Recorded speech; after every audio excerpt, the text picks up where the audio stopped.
ভয়ঙ্কর রাতের গল্প। রাত তখন প্রায় 1টা। চারপাশে ঘুটঘুটে অন্ধকার, রাস্তাগুলো গুনশান। আমি আমার নতুন কেনা বাইকটা নিয়ে নিউ টাউন থেকে ফিরছিলাম। চারিদিকে গুনশান, মাঝে মাঝে ঝিঝি পোকার ডাক শোনা যাচ্ছে। হেডলাইটের আলো রাস্তাটা সাপের মতো এঁকে বেঁকে চলছে। হঠাৎ রাস্তার পাশে একটা সাদা শাড়ি পরে মেয়েকে দেখতে পেলাম। সে রাস্তার মাঝে দাঁড়িয়ে হাত দেখাচ্ছে। প্রথমে পাত্তা দিতে ইচ্ছে করছিল না, কিন্তু মেয়েটিকে দেখে মনে হলো তার সাহায্যের প্রয়োজন। বাইকটা থামাতেই সে আমার কাছে এগিয়ে এলো। তার মুখটা চাঁদের আলোর মতোই জ্বলজ্বল।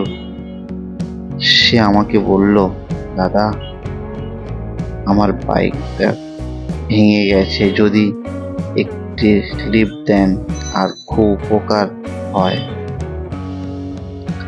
আমি তা দেখে দেরি না করে তাকে বাইকের বসতে দিলাম। বাইক চলতে শুরু করলো। মেয়েটি আমার পিছনে বসেছিল। আমি বাইকটা জোরে চালাচ্ছিলাম। হঠাৎ বাইকটা অদ্ভুত আচরণ করতে শুরু করলো। আমি বাইকের কন্ট্রোল হারাতে শুরু করলাম। বাইকটা এদিক ওদিক হতে শুরু করলো। আমি ব্রেক চাপলেও বাইকটা থামছিল না। বাইকের গতি ক্রমশ বাড়তে শুরু করলো। বাইকটা অদ্ভুত শব্দ করতে শুরু করলো। আমি বুঝতে পারছিলাম না কি হচ্ছে। হঠাৎ মনে হলো আমার বাইকের পিছনে মেয়েটি নেই। আমি বাইকের আয়নায় তাকালাম। আমার চোখ কপালে উঠল। বাইকের পিছনে কেউ ছিল না। আমি বাইকের কন্ট্রোল হারিয়ে বাইক থেকে ছিটকে পড়লাম। আমার হাত পা ভেঙে গেল। আমি জ্ঞান হারালাম। যখন জ্ঞান ফিরল, তখন আমি হাসপাতালে। ডাক্তার আমাকে বলল, আপনার বাইকটা একটা গাছের সাথে ধাক্কা খেয়েছে, আপনি ভাগ্যক্রমে বেঁচে গেছেন। আমি অবাক হয়ে ডাক্তারকে বললাম, কিন্তু আমার বাইকের পিছনে একটা মেয়ে ছিল।